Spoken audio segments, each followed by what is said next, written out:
ও মাই god, এবার প্রকাশিত হলো তুফান সিনেমার টাইটেল ট্র্যাক। এটা পুরাই যেন আগুন, মাথা নষ্ট করে দিয়েছে সকল দর্শকদের। গানটিতে দেখা যায় শাকিবের মারদাঙ্গা অ্যাকশন। এরকম লুকে এর আগে কখনো দেখা যায়নি সুপারস্টার শাকিব খানকে।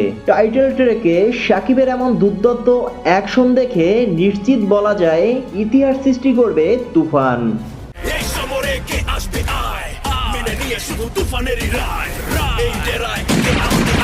রায়হান রাফি তুফান সিনেমার টাইটেল ট্র্যাক দিয়ে এবার মন জয় করে নিল সকল শাকিব ভক্তদের। প্রিয় বন্ধুরা, শাকিব খানের তুফান সিনেমার টাইটেল ট্র্যাকটি দেখে আপনার কাছে কেমন লেগেছে জানিয়ে দিন কমেন্ট বক্সে।